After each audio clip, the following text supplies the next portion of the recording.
on va dérouler une exploration créative absolument sérieuse et voir comment le révélateur, les 10 points absolument cruciaux à traiter avant de se lancer dans l'écriture, nous servent pour cadrer cette exploration créative. Cette exploration créative est un monde peuplé de légumes.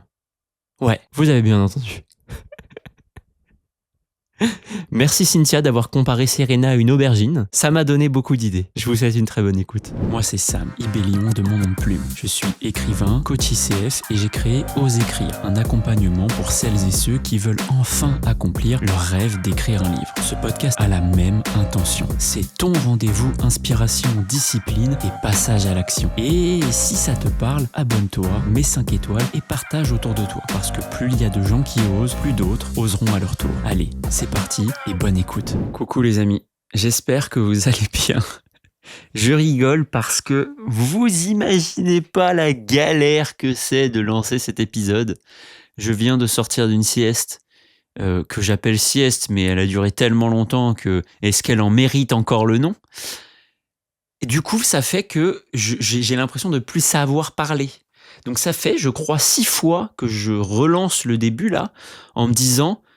Bon, à un moment, ça fait 5 minutes que tu parles, il n'y a pas une phrase où tu bégayes pas. Ah, j'en ai marre. Donc, cette fois sera la bonne et on va rentrer dans cet épisode direct. Je ne vais pas parler de cette sieste. Vous voyez très bien de quel genre de sieste je parle.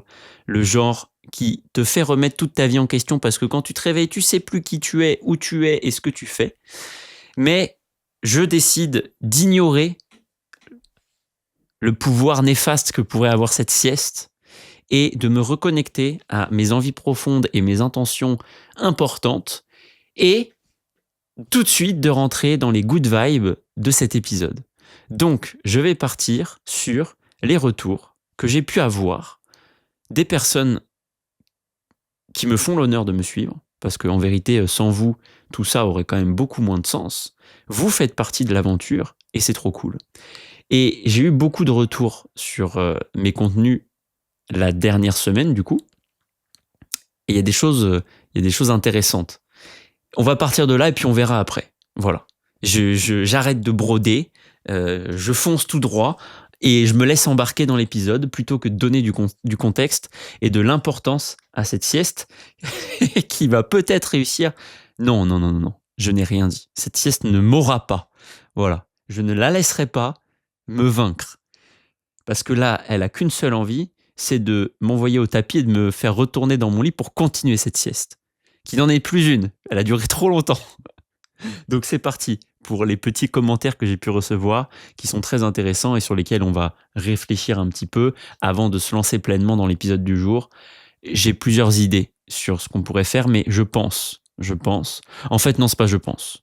J'ai très envie de prendre un thème aléatoire et de dérouler un petit peu, quelque part, une sorte de mini-révélateur pour que vous ayez tout simplement une preuve, s'il en fallait, que à la fois vous êtes créatif et qu'on peut partir d'à peu près n'importe quoi pour raconter de belles histoires, et aussi comment on fait pour mettre un peu de cadre, comment on fait pour fixer un peu autour de ces idées, et comment on fait ensuite pour se lancer dans cette idée.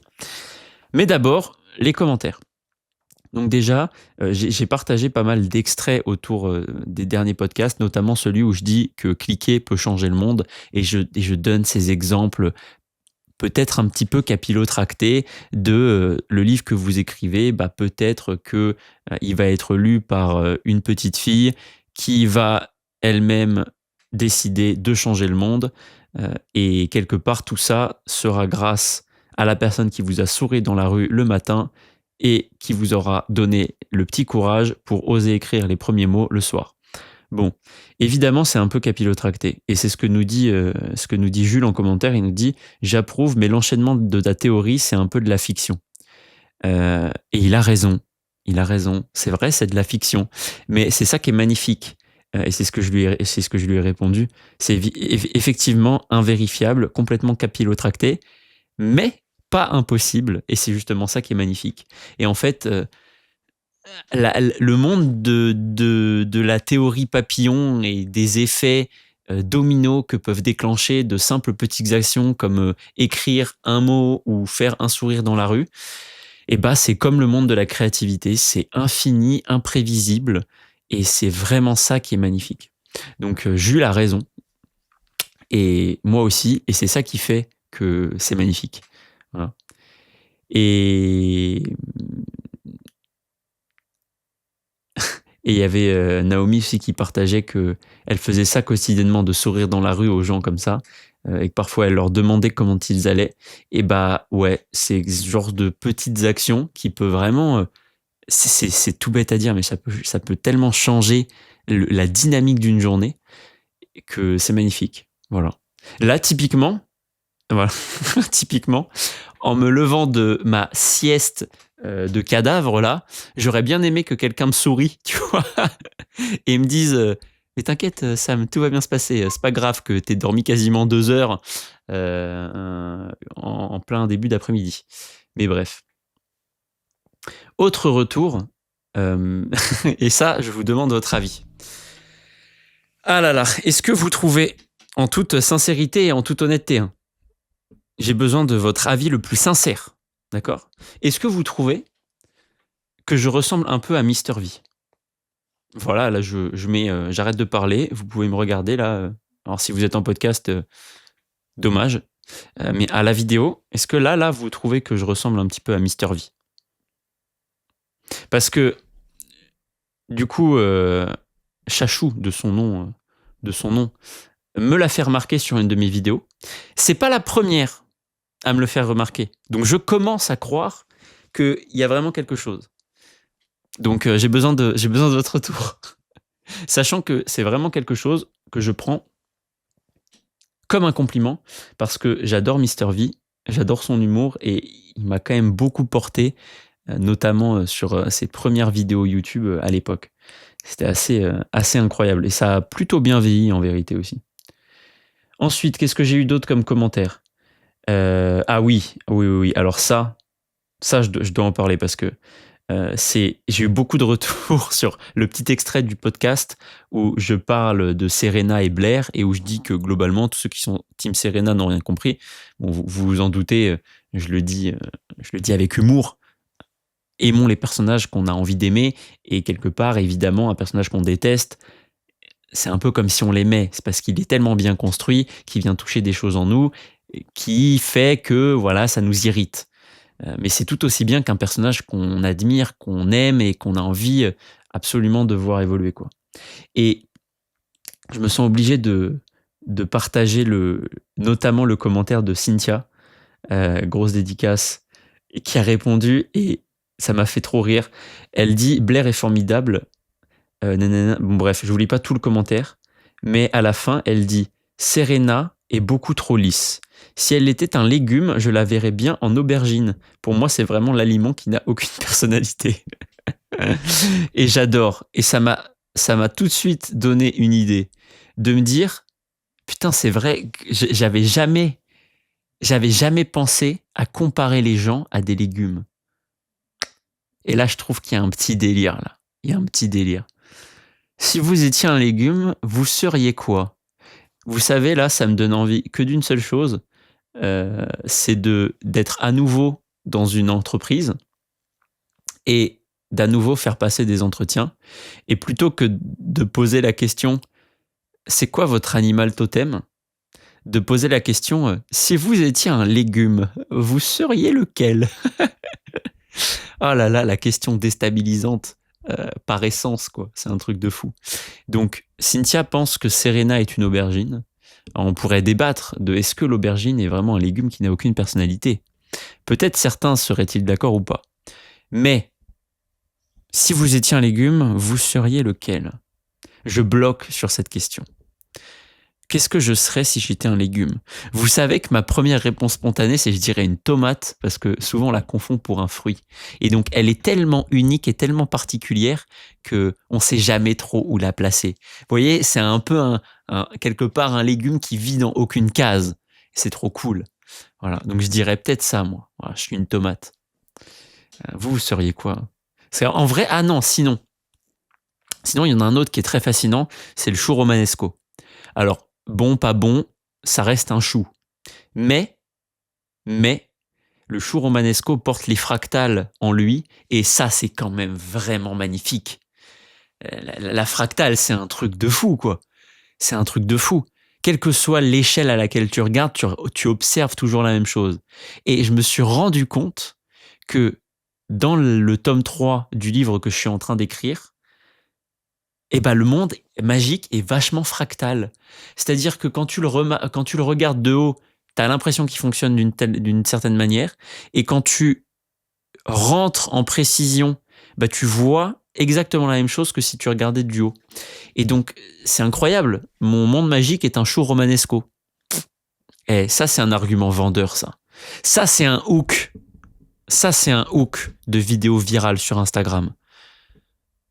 Mon monde magique est un show romanesco. Est-ce que ça vous donne pas envie de cliquer, là? Je suis à ça de mettre un show romanesco sur ma couverture du tome 3. Ah, c'est incroyable. Donc, peut-être que je dirais un show romanesco. Parce que j'aime bien la cohérence qu'il amène. Vous voyez, il est très cohérent de l'extérieur. Et pourtant, dès qu'on se rapproche, il reste toujours aussi cohérent. C'est comme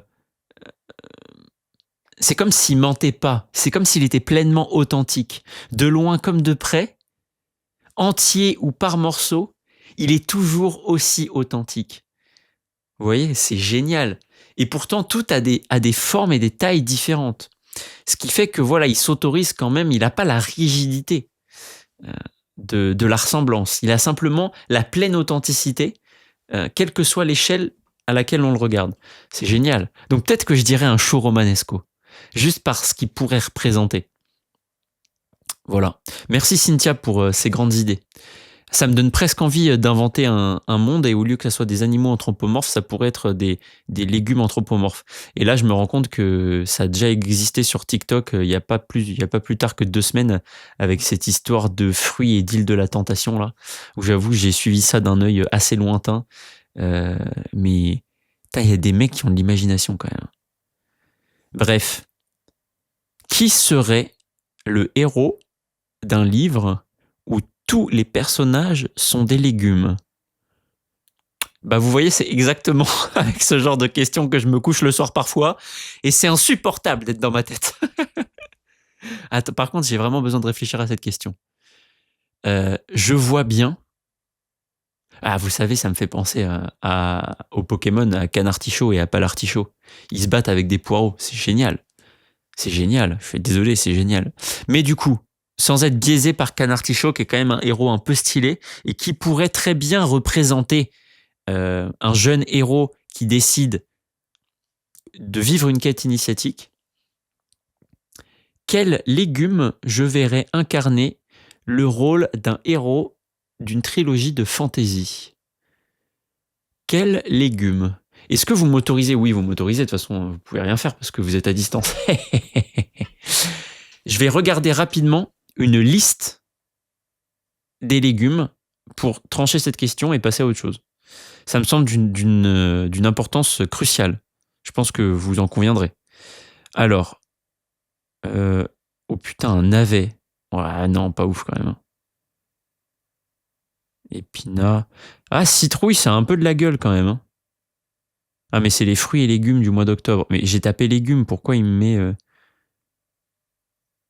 Moi, je veux une liste des légumes, quoi.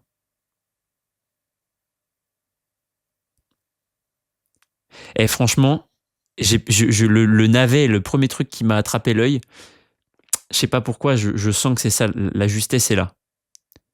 La justesse est là. Quelque part, dans le navet, se tient vraiment... ça fait un truc très péon, quoi. Le navet, c'est vraiment un truc que tu récupères dans un petit village paumé et qui devient un héros par la force de son travail. Le navet ne porte pas une prophétie, ne porte pas la lignée d'un grand roi dans son nom. Voilà. Le navet, c'est le navet, quoi. J'imagine bien l'histoire d'un navet qui change le monde. Voilà, ça sera le navet, mon héros de ma trilogie de fantasy avec des légumes. Ne me piquez pas l'idée, hein. Je vous vois venir, parce que ça vaut des millions, hein. Je vous le dis, moi. Bref, Où est-ce que j'en étais? Oui, merci Cynthia pour tout ça. Mon esprit part dans tous les sens. Et dernier commentaire d'Émilie sur YouTube qui me disait juste un petit retour sur la durée des chapitres. Ah oui, je fais un passage du coq à l'âne. Hein. Et elle disait justement, au début, je me questionnais à l'inverse. Mes chapitres sont-ils trop courts? Effectivement, je parlais de sont-ils trop longs, mais ça vaut aussi à l'inverse. Et elle dit jusqu'à ce que j'accepte que chaque chapitre a la taille qu'il doit avoir pour qu'il soit pertinent pour l'histoire. C'est exactement ça. Alignement avec les intentions. Et c'est ça qui permet de réellement trancher sur la longueur des chapitres. Et à partir du moment où c'est pertinent pour l'histoire et pour l'intention personnelle que vous pouvez porter, bah, vous êtes maître de choisir exactement la taille que doivent avoir les chapitres. Et c'est ça qui les rend le plus pertinent possible. Voilà. Trop bien. Trop bien, trop bien. Et bah écoutez, une fois que j'ai dit ça, j'ai fait le tour des retours que je voulais faire sur les commentaires. On a perdu un peu de temps avec cette histoire de légumes là, mais ça me semblait d'une importance primordiale. Vous me direz ce que vous en pensez. Et je vais partir sur justement le déroulé. Bah écoutez, est-ce que ça serait pas l'occasion de dérouler l'histoire de notre petit navet? Je vais vraiment faire ça là. Ah, je crois bien. Hein. Ah, je sais pas si j'ai le choix là. Parce que là, j'avais tiré des thèmes aléatoires, j'avais un thème d'urban fantasy, un thème plutôt de high fantasy, et puis voilà, mais quelque part, est-ce que le héros, le petit navet, là, ça pourrait pas être sympa quand même? Ouais, je crois que je suis obligé de faire ça, hein, je suis désolé, hein, je vais vous prendre en otage avec ce navet. Hein.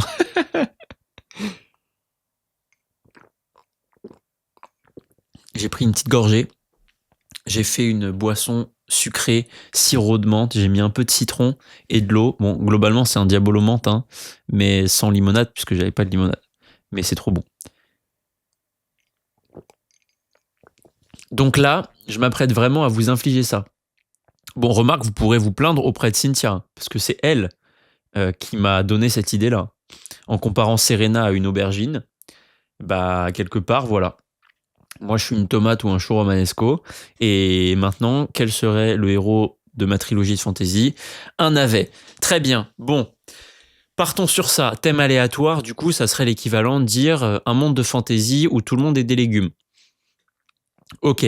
Bon, vous m'excuserez, mais du coup, il y a quand même un petit peu de setup à avoir. Donc, je vais avancer le micro et commencer à ouvrir une page Google. Parce que là, il y a un truc qui va pas du tout. C'est qu'il me faut impérativement une liste de légumes pour pouvoir faire l'entièreté de mes protagonistes. Bon, je vous propose d'élargir aux fruits et légumes. Pourquoi? Parce qu'en fait, je ne tombe que sur des trucs où il y a les fruits et légumes. Donc, mais pourquoi je veux pas en fait par mois, je veux juste la liste complète des fruits et légumes. Liste des fruits et légumes. Ah ça fait très Carrefour ça comme liste. Ah ouais, là on est dessus là. Et là d'ailleurs il y a que les légumes. Des légumes et des herbes. Bon bah écoutez, j'ai changé d'avis. En fait, ça ne sera que les légumes. Oh non, abonnez-vous pour. Non mais je vais pas m'abonner pour avoir une liste de légumes. Je vous explique. Oh, j'en vois là. Oh là là, ouais, j'ai des idées qui viennent là. Attendez, il faut que j'attende, il faut que je sois un petit peu patient. Ignorer la pub. Parfait. Très bien. C'est bon. J'ai une liste des légumes sur le côté. Mon thème aléatoire est donc un monde de fantasy où tout le monde est des légumes. Quel pourrait être mon trio d'intention? Du roman personnel et du lectorat cible. Bon, comme là, j'ai pas trop...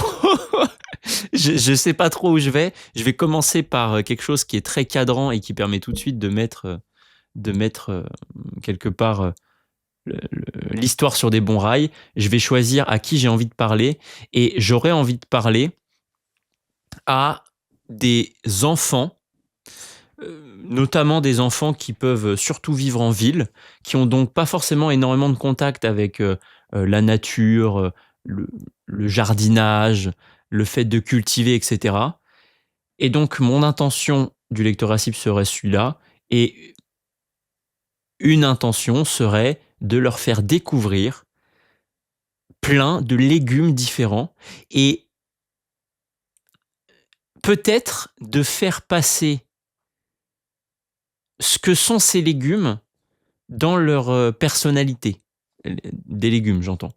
Par exemple, je disais, voilà, le navet a un côté un peu fade au premier abord. Il ressemble, bon, un peu à rien. Il est un peu partout, etc. Mais à force de travail et en l'assaisonnant bien, il devient bon. Vous voyez ce que je veux dire? C'est pour ça que je pense qu'un navet ferait un très bon personnage principal. Donc j'ai envie de parler, surtout à des grands enfants, genre début du collège, qui vivent en ville et n'ont pas forcément de connexion avec la nature. J'ai envie de leur apprendre ce que peuvent être les légumes et surtout ce que ces légumes-là portent. Voilà. Et pourquoi c'est important pour moi de le faire? Pourquoi je dois écrire cette histoire absolument et pas une autre? Bah écoutez, parce que ça me semble absolument essentiel de... Hop, attendez, je fais parce que... Hop, je vais le mettre là-bas. Tac. Parce que apparemment, j'ai pas le droit de rester sur ce site sans avoir de la pub. On peut pas regarder une liste de légumes sans être embêté. Ben écoutez, je vais quand même le faire. Voilà, maintenant je quitte cette page. J'ai maintenant la liste tranquille de mon côté. Tac. Je vais l'afficher là-bas, ici même. Hop. Est-ce que vous êtes content de cette prise d'otage là, autour des légumes? Ah, je sais pas du tout où je vais, c'est terrible. Hein. C'est ça qui est génial aussi. On vit que pour ça de toute façon. La créativité, c'est ça. C'est parfois faire des trucs inutiles et puis se rendre compte qu'en fait c'est absolument génial. Et tout ça vient des autres. Hein. Vous regardez, si Cynthia ne m'avait pas mis cette puce à l'oreille ou ce légume à l'oreille plutôt, et bah j'en serais pas là. Et donc c'est ça qui est génial. Voilà, c'est la créativité, c'est contagieux. Le fait que Cynthia fasse cette comparaison, ça me donne envie d'explorer ça. Et puis voilà, et on est là, on en parle. Qu'est-ce que t'en penses, Voltaire, toi? Hein? Ouais, lui, il aime pas les légumes. Hein. Je vous le dis. Parfois, hein, j'essaie de lui tendre des petits trucs, et puis il les prend dans sa bouche, et puis il les laisse retomber, et puis après, il fait son chemin. Bref, je disais donc, mon trio d'intentions, je m'étais arrêté à pourquoi c'est important pour moi. Et donc, pourquoi c'est important pour moi? Et bah parce que je trouve que c'est un excellent exercice créatif.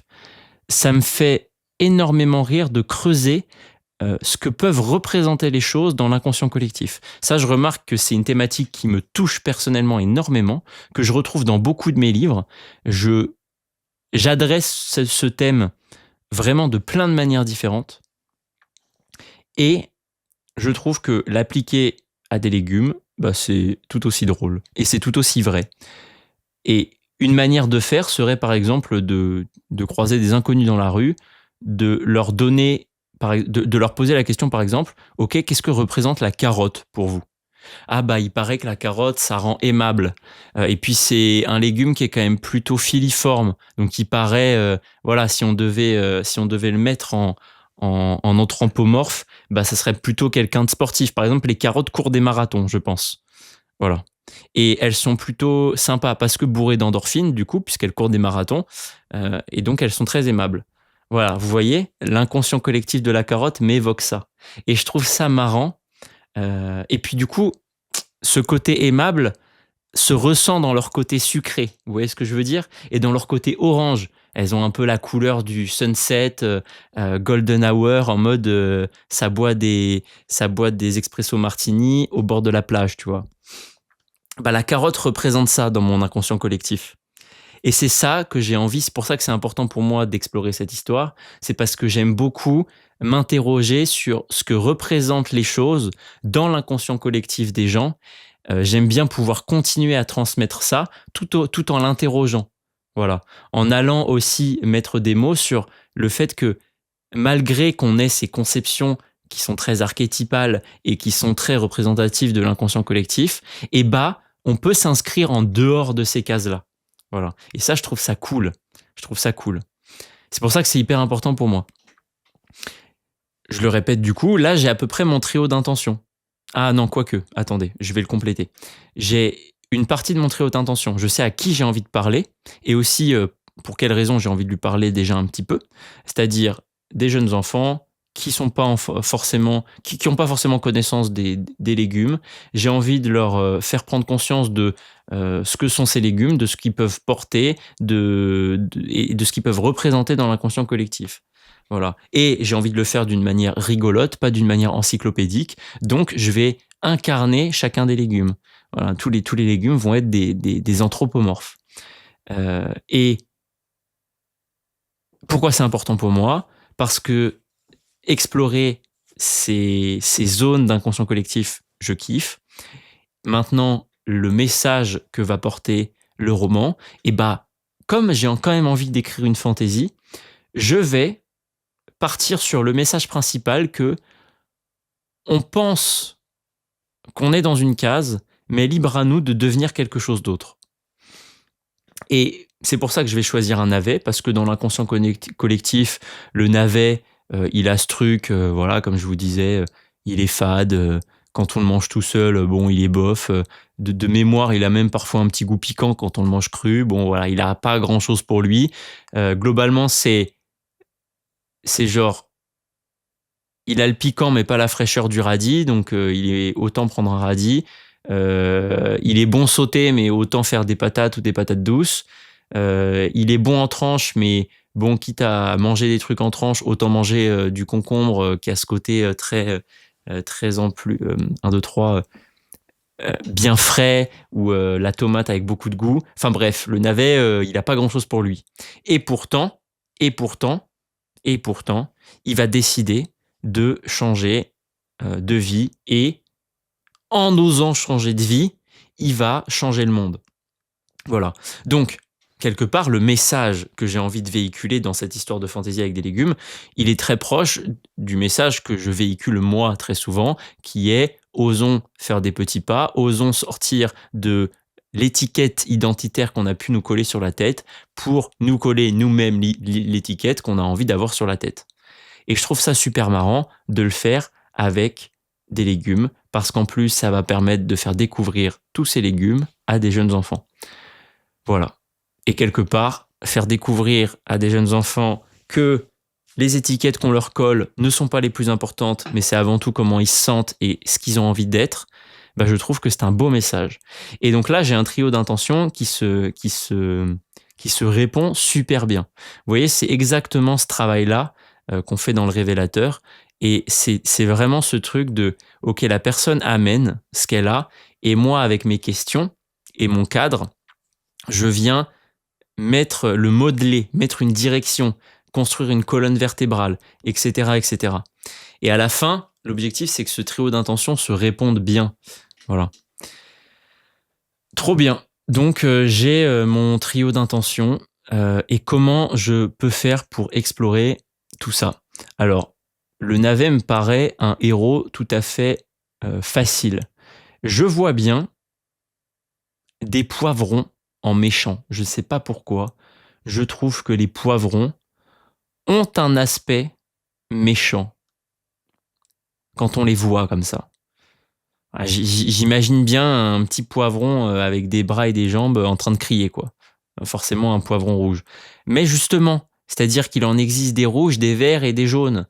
Donc, que cache cette colère quelque part du poivron rouge? Pourquoi est-il si méchant? Peut-être qu'il y a une raison qui explique qu'il soit aussi méchant. Et c'est peut-être ce que va découvrir notre héros navet. Oui, oui. Ça paraît très bête tout ce que je raconte, mais c'est extrêmement sérieux en vérité, et c'est aussi comme ça qu'on construit des histoires. Le roi, je vais vous le dire, le roi de ce royaume, bah, je pense que c'est un brocoli. Pourquoi? Parce que c'est un truc très royal, le brocoli. Ah, dit comme ça, vous allez peut-être pas me croire. Mais ça a une gueule de grand arbre millénaire. Ça a plusieurs têtes, comme si il avait accès à plusieurs savoirs. Plusieurs têtes dit plusieurs couronnes. On peut donc avoir un roi aux multiples couronnes. C'est magnifique. Imaginez un roi brocoli guerrier qui a décidé d'unir tous les royaumes et qui a récupéré les couronnes de chaque royaume et se le met sur ses têtes de brocoli là. Putain, c'est génial. C'est génial. Ok, donc on a le roi de notre royaume, on a notre héros, on a notre méchant, l'amoureuse de notre navet. Une échalote, une petite échalote. Une petite échalote qui vient vraiment mettre du goût dans la vie de notre navet. Sans cette rencontre quelque part, il restera peut-être un petit peu fade. Mais quand il rencontre l'échalote, qui pourrait être son amoureuse ou son amie d'ailleurs, hein, on s'en fout un peu, paf, ça met du goût dans sa vie. Ça lui rajoute un truc. Je trouve ça génial. Et voilà, l'échalote, elle est délicate et elle vient relever la vie de notre navet. J'imagine bien des gardiens de... Oh ouais, putain, c'est une idée exceptionnelle. J'imagine bien, genre, un triptyque de gardiens. En gros, notre héros navet va devoir réunir des artefacts pour combattre le mal que fait planer Poivron sur le monde. Et ces artefacts, il y en a 3, j'ai pas encore décidé lesquels c'était, mais ils sont gardés par un triptyque de gardiens qui sont tout simplement Potimarron, Citrouille et Pâtisson. J'adore. Je trouve que c'est une idée exceptionnelle. Ils ont tout de suite cette posture de gardien. Vous voyez, ils sont assez épais. Ils ont cette couche dure au premier abord. Ils ont cette couleur qu'on voit. Quoique le Pâtisson, pas trop. Le Pâtisson, en plus, il a une forme assez bizarre, presque planante et un peu... Ouais, il a cette forme un peu de fleur là qui s'étend comme s'il avait des pattes d'araignée quelque part. J'exagère, mais je tire le trait. Donc j'aime bien l'idée d'avoir 3 gardiens d'artefacts que sont Citrouille, Potiron et Pâtisson. Putain, c'est génial. Citrouille, Potiron et Pâtisson. Putain, c'est incroyable. Et de quoi... Alors là, vous voyez, là je suis parti... Mon émulsion créative, ok. Je dépose plein de choses. Maintenant, comment tout ça sert mon intention ? Bon, dans ce qui est... Et pourquoi c'est important de faire ce stop quelque part ? Parce que dans l'émulsion d'une idée, vous voyez, là, je suis tout excité. Je me suis même redressé sur ma chaise parce que grâce à Cynthia, j'ai ce truc qui pop dans la tête et je me dis, ouah, putain, trop bien, il y a un truc, et vas-y, explore. Le risque de se laisser emporter dans cette exploration, alors attention, risque modéré évidemment parce que c'est bien d'avoir cette exploration créative et de pas forcément se mettre de barrières et juste explorer pour explorer. Là en l'occurrence, comme j'essaie de vous montrer un petit peu aussi comment on se cadre, bon bah c'est important que je fasse ce point d'arrêt là. Mon objectif c'est de raconter une histoire. Mon objectif c'est de montrer que malgré qu'on nous mette dans des cases, on est capable de devenir différent. Là, dans tout ce que j'ai partagé plusieurs choses, quelque part. Et vous remarquerez que, quelque part, tout ce que je vous partage là reste très commun. L'histoire d'un héros qui sort d'une case dans laquelle on l'a mise par les rencontres avec un méchant qui cache peut-être quelque chose, c'est assez commun, mais appliqué au monde des légumes. Donc, point d'arrêt, une fois qu'on a cette émulsion créative, comment toute cette émulsion créative sert notre intention, nos intentions. Bon, déjà, tout ce qui concerne le lectorat cible, comme j'ai envie de parler plus à des enfants, ça sera beaucoup plus dans les thématiques, c'est-à-dire, du coup, je ne vais pas commencer à parler de physique quantique et de, je sais pas, boucle temporelle et de vie après la mort. On n'est pas là pour rentrer dans des niveaux de complexité comme ça. Donc ça, c'est déjà la première chose. Donc quand je parle juste de un navet qui va chercher des artefacts et combattre un méchant pour assurer la paix du royaume brocoli, on est bien. Ensuite, ça passera aussi beaucoup par la manière avec laquelle j'écrirai. Comme là, j'écris pas, quelque part, ça, on peut le mettre de côté. Très bien. J'ai envie de leur faire découvrir ces légumes à tous ces enfants. Donc, il faut qu'il y ait beaucoup de légumes dans l'univers et qu'on ressente leur unicité à chacun. Donc, c'est exactement ça. Là, j'ai déjà mon héros, son amoureuse, les 3 gardiens, citrouille, potimarron et pâtisson. J'ai le roi, on pourra faire la reine aussi après. J'ai le poivron, le méchant, etc., etc. Bref, toute la construction d'univers va aussi venir nourrir l'intention que j'ai dans le lectorat cible quand je dis que j'ai envie de leur faire découvrir tous les types de légumes. Maintenant, moi, j'ai envie d'explorer personnellement, et c'est pour ça que c'est extrêmement important pour moi. Vous voyez, je le répète volontairement pour à chaque fois l'ancrer. Savoir pourquoi c'est important pour vous, c'est extrêmement important. Ça vous donne beaucoup d'indications. C'est extrêmement important pour moi d'explorer toutes ces notions de l'inconscient collectif et de ce qu'il porte et de ce que ça veut dire et des limites que ça peut avoir et de comment on construit autour de tout ça, comment on utilise toute cette connaissance pour en faire après quelque chose qu'on a envie de modeler comme on le souhaite. Bah, je suis tout à fait dedans. Quand je dis, OK, le poivron, le rouge tout de suite, ça me fait penser à la colère, donc plutôt le méchant. Et en même temps, il existe d'autres variétés de poivrons, donc ça voudrait dire qu'un poivron peut cacher plusieurs choses, etc., etc. Puis en plus, après, on pourrait creuser encore un petit peu plus. C'est un légume qu'on voit plutôt l'été, qui peut être mangé de plusieurs manières différentes. En piperade, cuit dans une ratatouille, dans une soupe, bref, tout et n'importe quoi. Donc il a aussi cette versatilité, il se camoufle bien partout.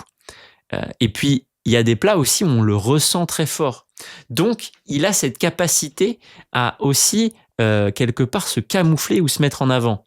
Voilà. Donc quand je dis ça, on est totalement dans l'intention personnelle que je porte, à savoir mon envie profonde d'explorer ces thèmes d'inconscient collectif.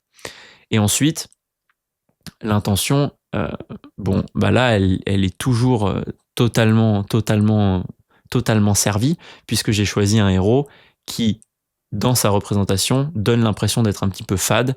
Et en fait, on va se rendre compte que c'est parce qu'il est fade qu'il peut devenir extraordinaire. Et ça rejoint vraiment cette thématique de, en fait, on n'a pas besoin d'avoir un héros extraordinaire, sans défaut, syndrome du Superman quelque part. Justement, et ça c'est marrant, ça fait le parallèle avec une séance de coaching que j'ai eue cette semaine, et je te fais... je te salue, tu te reconnaîtras, mais sur ce côté les failles de nos personnages, les trous qu'ils peuvent avoir, les manques, les angles morts, sont des choses qui donnent du corps au personnage. Et c'est ça qui est génial. Et donc, au demeurant, notre héros navet, qui, oui, il est fade, oui, il a pour l'instant rien fait de sa vie, et puis il est très dans un truc, bon voilà, il y a rien d'exceptionnel en fait, quoi. Il a une vie de péon ordinaire, voilà, et c'est parce qu'il a cette vie-là que tout ce qu'il va faire après est extraordinaire. Et c'est par ce biais-là que le truc de ah mais en fait peut-être que moi lecteur qui vois ce navet ordinaire faire des choses extraordinaires, en fait attends peut-être que moi je peux faire pareil.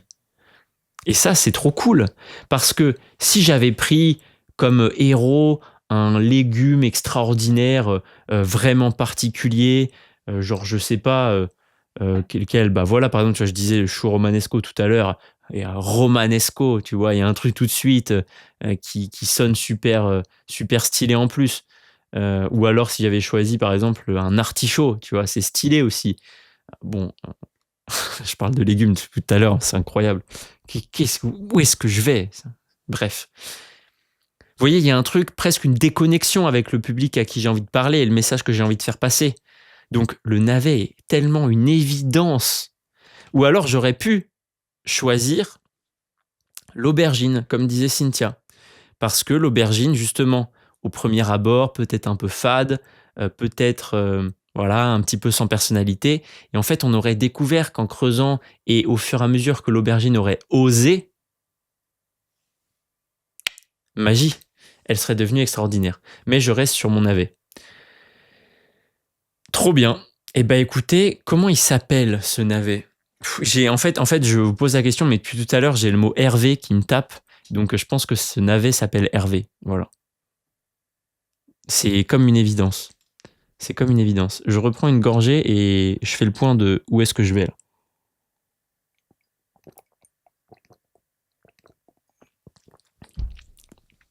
Nous étions donc sur l'exploration du révélateur autour d'une histoire de fantasy dans un monde de légumes. Très bien.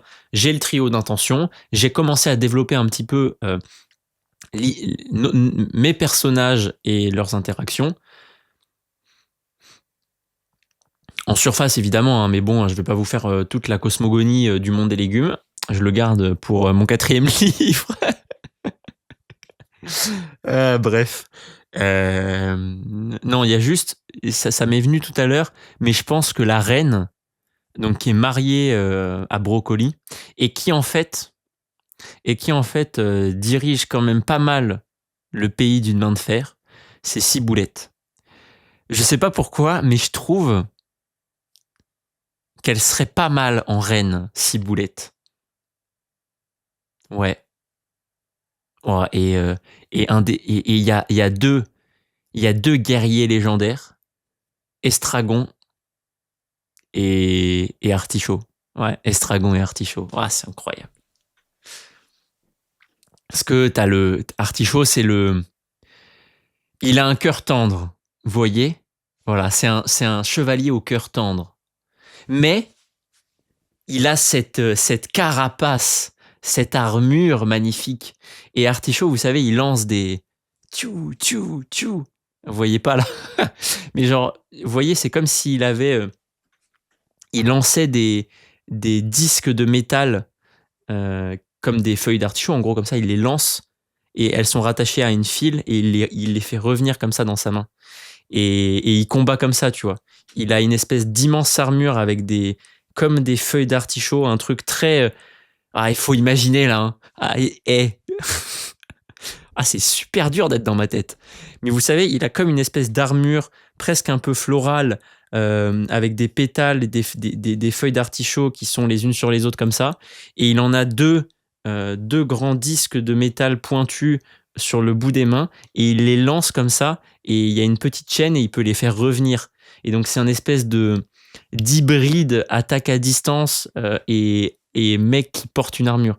Et Estragon, lui, vous le voyez tout de suite, Estragon, il est plutôt maigre, il se déplace de manière hyper vive et il se bat avec genre un fleuret ou une aiguille, tu vois, et puis il touche. Et quand il touche, il frappe et c'est fini. Et il a cette douceur de l'odeur quelque part. Quand il est là, on le sait, voilà, il est plutôt... il est charmeur aussi, Estragon. Parfois, très souvent, il n'a même pas besoin de sortir l'épée. Ses mots suffisent. Et ses mots blessent tout autant. J'adore. J'adore, j'adore. Est-ce qu'il y en a d'autres qui me marquent dans le panorama, là? Je vois bien je vois bien Navet aller très souvent dans un resto qui est tenu par une salade. Je sais pas, je trouve que la salade, il y a un truc très convivial, il y a un truc très maternel, il y a un truc très réconfortant. Ça va avec un peu tout, ça se mange à tous les repas. Vous voyez, il y a un truc comme ça, j'aime bien. Alors, j'ai dit que le méchant était poivron, et pourquoi pas piment? Parce que c'est vrai que piment, tout de suite, il y a le truc agressif. Mais parce que justement, poivron, il a cette dualité, et ce que je disais tout à l'heure, il va un petit peu partout. Il peut être présent sans l'être, j'adore. Alors que piment, c'est difficile de passer à côté de piment. Piment, ça pourrait être... tiens, piment, ça pourrait être le bouffon du roi, tu vois. Voilà, il met le peps, et puis lui, il ose insulter le roi. Il arrache la gueule de tout le monde, en gros. J'adore. je pourrais continuer comme ça une éternité. C'est un truc de fou. Vous voyez, c'est ça la créativité. Autorisez-vous tout ce que vous avez envie de vous autoriser. Voilà, vraiment, kiffez. Je vais reboucler un petit peu sur la fin du révélateur pour vous montrer comment je continuerai. Donc, j'ai mon trio d'intentions. Là, j'ai continué un petit peu l'exploration du personnage. Reste la manière avec laquelle j'ai envie d'adresser l'histoire. Là, tout de suite, avec un lectorat qui est plutôt jeune, j'aurais envie de parler dans la tête. Ah, quoique, attendez, c'est intéressant. J'allais dire, j'aurais envie de parler dans la tête de Navet au présent. Mais en fait, comme l'objectif est de... Ah, attendez, ça peut être intéressant de... En fait, l'objectif étant de montrer ce que sont les légumes dans l'inconscient collectif. Je pense que ça serait plus intéressant d'avoir un narrateur en fait qui est de haut et qui se place dans la tête de plusieurs personnages. Ça nous permettrait de creuser plus facilement la personnalité et donc ce que peuvent représenter certains légumes. Ouais. Donc on ferait ça. On l'écrirait au présent pour que ça soit le plus percutant et le plus punchy possible. Et puis ensuite, on écrirait l'histoire de Hervé le Navet, quoi. Oh, c'est génial, Hervé le Navet. Et je suis sûr, ça doit exister, non? En vrai, maintenant qu'on est là, on est à la fin de l'épisode, on s'est bien amusé. Moi, je vous ai raconté plein de bêtises sur les légumes. Putain, alors ça, je pensais vraiment pas partir par là. Mais écoutez, pourquoi pas? Ah, ça me fait du bien. Vous voyez, j'ai commencé l'épisode en étant un peu en mode flemme et tout, la sieste m'a cassé et tout. Ouais, j'y pense plus à la sieste là. Là, je vais aller faire tout ce que j'ai envie de faire et tout ce que j'ai besoin de faire. C'est bon. Merci les légumes. Merci Cynthia, du coup. C'est fou parfois comme on peut partir comme ça. Bah, j'ai une belle histoire. Hein. Hervé le Navet, public ciblé plutôt les jeunes, dans la volonté de leur faire découvrir les légumes et de leur faire passer ce message qui est aussi l'intention du roman, à savoir que malgré les étiquettes qu'on nous colle sur la tête, eh ben on peut choisir de s'en coller une autre. Et c'est trop important pour moi de faire ça parce que c'est important de transmettre ce message à la jeunesse aussi, et aux jeunes aussi, mais aussi parce que j'aime beaucoup explorer cette créativité et tout ce que représente dans l'inconscient collectif les choses qui nous entourent. Et aussi questionner cette représentation. Est-ce que c'est toujours vrai? Qu'est-ce que ça peut cacher derrière? Etc. Et voilà. Et là maintenant, la dernière question, quelque part, alors après, voilà, dans le révélateur, c'est vrai que je ne l'ai pas dit au début, mais le révélateur, c'est les 10 points qu'il est extrêmement important et crucial de traiter avant de se lancer dans l'écriture. Évidemment, dedans, vous retrouvez ce trio des intentions, la manière avec laquelle vous racontez l'histoire. Vous avez aussi toute la partie que je ne vais pas faire là, mais qui est, ok, bon, bah, comment je vais m'organiser, quel rythme je vais suivre d'écriture, quel va être le tempo avec lequel je vais mesurer la manière avec laquelle j'avance, quelles vont être les règles aussi que je vais respecter. Voilà, quand on est dans un coaching avec moi typiquement, bah ok, c'est comment on fonctionne tous les deux, comment on se donne des nouvelles, à quelle fréquence on se voit, etc., etc. Et la dernière question, à chaque fois, l'objectif du révélateur, c'est est-ce que là, je peux me lancer dans l'écriture? Ou alors est-ce qu'il me manque quelque chose? Bah là, quand je me pose les questions vis-à-vis de ce monde de légumes et de l'histoire d'Hervé le Navet, en fait, je crois qu'il me manque rien du tout. Là, j'aurais envie d'écrire le premier chapitre. Et je pense qu'il commencerait tout de suite, spontanément, ce qui me vient, c'est quelque chose d'assez simple, qui provoque un choc émotionnel assez grand et qui permet tout de suite de comprendre que c'est aussi dans ces moments de bascule qui se passe quelque chose. C'est soit Hervé le Navet, j'allais dire par exemple il apprend la mort d'un proche, mais je trouve ça peut-être un petit peu trop dur. Peut-être que je dirais simplement vous voyez Hervé le Navet, il est en fin d'études et il n'a pas le choix qu'il veut. Voilà, c'est comme s'il était sur à post-bac et il a voté pour la fac des guerriers d'Estragon, la fac des guerriers d'Artichaut et la fac de cuistot de Salade, et il est pris à rien. Voilà. il a... Ah, oh, idée. Il est pris à rien. Et du coup, qu'est-ce qu'il fait l'année prochaine? Et donc, c'est là que ça le met en mouvement. Et il se dit, c'est bizarre que j'ai rien eu quand même. Au début, peut-être qu'il le prend très personnellement.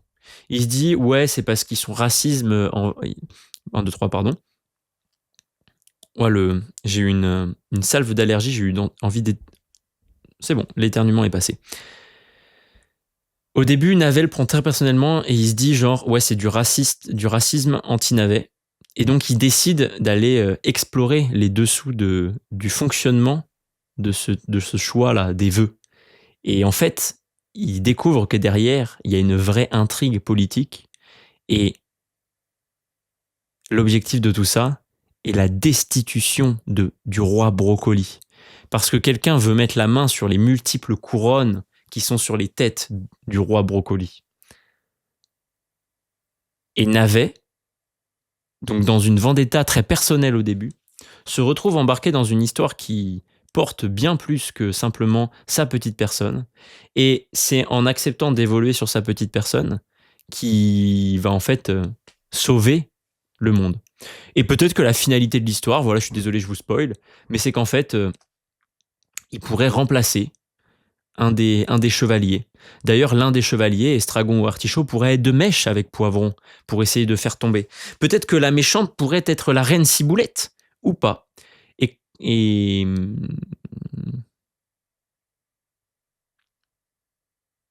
non, j'aime bien l'idée d'un couple fort.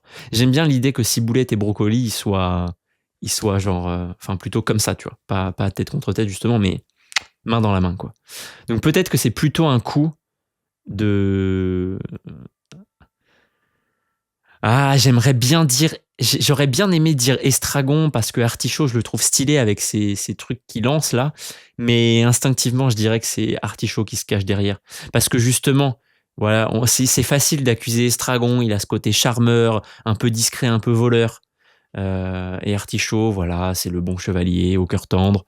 Mais en fait, justement, sous cette armure se cache un secret. Son cœur n'est pas si tendre, il est surtout pourri.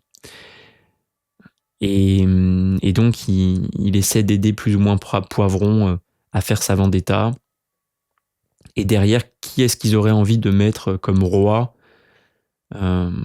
Pourquoi pas Choufleur ou Chou Romanesco? Ou pourquoi pas, justement, Chou Romanesco qui pense qu'il vaut mieux que Brocoli. Parce qu'il porte en lui, quelque part, l'entièreté du monde. Et justement, c'est fractal. Il porte le fonctionnement du monde et du coup il se dit mais je dois être roi. Et donc il monte un plan avec Artichaut et Poivron pour destituer Brocoli. Voilà, écoutez, je crois qu'on arrive à la fin de l'épisode, c'est magnifique. Qu'est-ce que vous avez pensé de cette exploration très légume en fait finalement? Mais putain, mais qu'est-ce que c'est kiffant de faire ça? J'ai envie de faire ça toute ma vie en fait. Qui veut venir en épisode avec moi? Pour explorer ces choses-là. Je devais le faire avec Ingrid, je l'ai toujours pas fait. Et je vais proposer à Cynthia, si elle passe par là ou si vous la connaissez et que faites-lui un message. Je lui avais déjà dit qu'on devait refaire un truc un peu créatif comme ça. Bref, je vous laisse sur ça. Je vous souhaite une... Putain, je suis trop content parce que j'étais dans une énergie basse. Comme quoi, faire des trucs qu'on aime, ça nous replace tout de suite dans une énergie haute. Vous voyez, je suis arrivé dans cet épisode de podcast comme on arrive à une séance de coaching. Je suis dans un état actuel. J'ai envie d'avoir un état désiré. Objectif, passer d'une énergie basse à une énergie haute. Ok, c'est parti. Et là, ensuite, on creuse. On dépose. Puis on tire un fil. Prise de conscience. Ah mais en fait, faire de l'exploration créative, c'est tout ce qu'il me faut pour passer de l'énergie basse à l'énergie haute. Et donc, voilà, c'est ce que je m'engage à faire sur les prochaines fois où je me sens en énergie basse. C'est juste de prendre un thème aléatoire et puis de m'éclater un petit peu. Et là, tout de suite, la vie est beaucoup plus belle. Voilà. Je vous laisse avec l'histoire d'Hervé le Navet, bientôt dans les bacs, évidemment. Et je vous fais des bisous, c'était Emilio. À très vite. merci. Merci d'être là, épisode après épisode. Si ce podcast t'inspire, t'aide ou te met du baume au cœur, t'abonner, mettre 5 étoiles et le partager, c'est le meilleur moyen de m'aider à toucher le plus de gens qui ont un livre en eux. Parce qu'après tout, plus il y a de livres écrits et mieux le monde se porte. À très vite. Ose écrire.